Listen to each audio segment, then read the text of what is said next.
Hey guys, first of all, Comic Book Universe in Black Bolt issue number 3. Now, I looked at the title, I looked at the number on the title, I literally thought to myself, are you kidding me? There's only issue number 3? Why? Because the first 2 issues, it felt like there was just so much going on, and in standard-sized issues, it was, I don't know, it was kind of cathartic for me. On top of that, I see that this issue has a lot in it also. I'm surprised that they were able to fit in so much. Now, look, I'm not going to sit here and say the art is great, but the art's, not so great. Anyway, it's good enough. Legit, it's good enough. But the story is unbelievable. Just the idea of having Black Bolt, that he can talk, and he's talking fairly a lot, which is interesting. Granted, X-Men Prime, Inhumans Prime and all that stuff, how he was able to talk for a while and then lost it again because of the torture he underwent by the X-Men. Yeah, I get it. But just the idea of having him talk, it's very weird. It's very weird. He goes back to regaining his powers in this one, and it almost feels like home, in a sense. I grew up really liking the Inhumans, always wondered how come they don't put out more Inhuman stories, and I guess in many ways, for me at least, it made me just want more Inhumans. So now that we've got, almost 4 stories, there's going to be a 4th one coming out pretty soon. I'm happy. I'm just saying, I'm pleased with this. But this particular story, they get towards the end. They're finally able to, I don't know why Black Bolt had to take on Spyder by himself, but it was actually a very good, it was a very good battle. He could have waited, he could have done a few certain things, but he instead decided to go straight after this guy. Now, I don't know if he knew who Death's Head is, but I don't know, whatever, it worked out well, and it did feel organic enough. It felt organic enough that it didn't feel like it was rushed, didn't feel like this was a bad idea.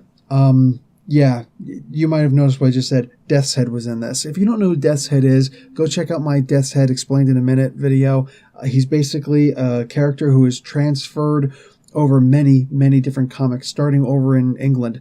Anybody who's a huge Transformers fan from back in the Marvel days over in the UK, they know exactly who Death's Head is. Doctor Who's fan, you probably know who Death's Head is, all that good stuff. But anyway, yeah, having him in this was very good. I love Death's Head. Just the whole, you have my payment, yes. Everything has to end with yes. And it just, wow. Awesome. The last time we saw Death's Head was over in issue number 2, I think it was, of Nova. So, yeah, I'm always just happy to see him all over the place. Anyway, all I did was increase the love I have for this comic book. They went through hell and they got their powers. You got to see what Rava's power is, the ability to summon these swords and to fly, and she never shape changes because she's never had a problem with her face. That's a cool little backstory, seeing what Blinky's able to do. It's not much, but it's something. And seeing Metal Master increase in powers, but more importantly, besides the fact that now Black Bolt has his powers again, also Absorbing Man, is that we got to see his electron absorption, the ability to take electrons over to himself, around himself, and to charge up his power. That was actually pretty cool. And to see that the jailer was powerful enough that punching him dead on, I don't know if maybe Black Bolt didn't have enough time to generate enough electrons or not, but whatever the case is, he wasn't able to fell him, so he had to actually say a word. He whispered a word, maybe mumbled the word, and took him out. And the word he used, die, which is pretty impressive after he said, I'm not a murderer. But he's willing to make an exception, it seems, for this particular SOB, and this torture son of a gun, because they find out that, one, it's a combustion engine, which is weird, that is running the place. But more than that, the combustion engine is actually powered by the pain and the torture and the dying of all the victims there, many of whom we find out are not actually supposed to be there in the first place, which, you can get that from Blinky, but on top of that, here's this this gigantic monster who's actually younger than Blinky, and it's kind of a sad story, just how they fit this in there. Saladin Ahmed, how he just forced this character in there, and you're like, oh my god, what's going on? And then all of a sudden, it looks like a character that Namor would fight, down in the seas in Atlantis. But no, all of a sudden you feel bad for this creature. Like the last scene that you have of this creature, it's like, oh my God, I feel so bad.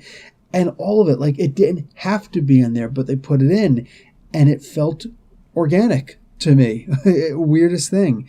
Guys, I can't help but to give this comic an A minus. And honestly, maybe I'm giving it more credit than it actually deserves, but I just feel that there's so much that works inside of this comic that I feel like we should be up to at least issue 5 by now, having only read these 3 issues, because there's just so much in here and it's good. It's all really good work. Anyway, guys, we'll leave it at that. Professor Bill, Comic Book University, class dismissed.